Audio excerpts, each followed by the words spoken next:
कोई प्रशासन कुछ नहीं है, जो सारे भेड़ बकरी की तरफ मरा जा रहा है, कोई प्रशासन कोई कुछ नहीं है। बहुत गंदा स्थिति है, रेलवे पुलिस की बहुत ही कोई सुरक्षा नहीं है। लोग मर रहे हैं, कट रहे हैं, उठा उठा के फेंक रहे हैं। हाँ, उसी में वो दब गए, उनसे उनका मौत हो गई। किसकी मौत हो गई है? मेरी मम्मी थे। नई दिल्ली रेलवे स्टेशन पर कल रात भगदड़ हुई। इस भगदड़ में 18 लोगों की जान चली गई। कोई बोल रहा है कि भीड़ बहुत ज़्यादा थी, कोई बोल रहा है कि लोगों ने पीछे से आकर धक्का देना शुरू किया, तो किसी ने कहा कि रेलवे ने अचानक से ट्रेन का प्लेटफॉर्म चेंज होने की बात कही, इसीलिए ऐसा हुआ। इस हादसे में 8 साल के बच्चों से लेकर बड़े बूढ़ों की जान गई है। किसी का भाई तो किसी की ननद, किसी की बहन ने जान गंवाई है। इस भगदड़ ने पुराने दर्दनाक हादसों की याद ताज़ा कर दी है। इस स्टेशन पर साल 2004, 2010 और 2012 में भी भगदड़ मची थी, जिसमें कई लोगों की जान गई थी। ये घटनाएं नई दिल्ली रेलवे स्टेशन की सुरक्षा पर सवाल उठाती हैं। इस हादसे ने उन भयानक दृश्यों को फिर से लोगों के जहन में ला दिया है। नमस्ते, मेरा नाम मनीषा है और आप जागरण देख रहे हैं। साल 2004, 2010 और 2012 के हादसों में कई लोगों की जान गई थी। पहले बात करते हैं 13 नवंबर 2004 की।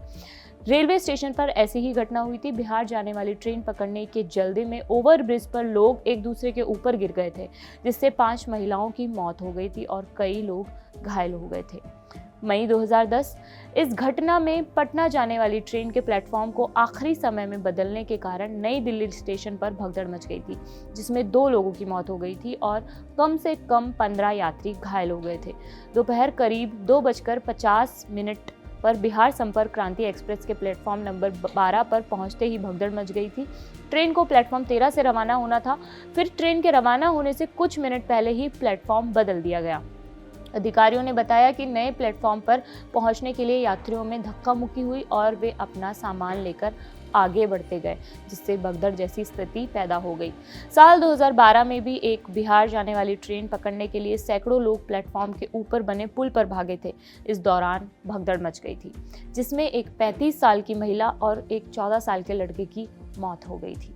इस हादसे में लोग प्लेटफॉर्म ओवरब्रिज पर एक दूसरे के ऊपर गिर गए थे। टाइम्स ऑफ इंडिया से बातचीत करते हुए एक पूर्व रेलवे अधिकारी ने बताया, विक्रमशिला एक्सप्रेस अपने सामान्य प्लेटफॉर्म 13 के बजाय प्लेटफॉर्म 12 से निर्धारित समय से 5 मिनट देरी से दोपहर 2:50 पर रवाना हुई थी। इसके तुरंत बाद प्लेटफॉर्म 13 पर खड़ी संपर्क क्रांति एक्सप्रेस की और यात्रियों की भीड़ उमड़ पड़ी, जो आमतौर पर प्लेटफॉर्म 12 से रवाना होती है। प्लेटफॉर्म का यह आखिरी समय में किया गया बदलाव भगदड़ का कारण बना था। इस घटना के कारण भारी सामान लेकर सैकड़ों लोगों को संपर्क क्रांति एक्सप्रेस में चढ़ने के लिए एक प्लेटफॉर्म से लेकर दूसरे प्लेटफॉर्म पर भागना पड़ा था। ये सभी हादसे हम सुनते हैं, हम देखते हैं, लेकिन कुछ समय बाद हम भूल जाते हैं। जो इंसान भूल नहीं पाते हैं, ये वो इंसान होते हैं जिन्होंने इन हादसों में कोई अपना खोया है। आज के लिए बस इतना ही। देखते रहिए जागरण। शुक्रिया।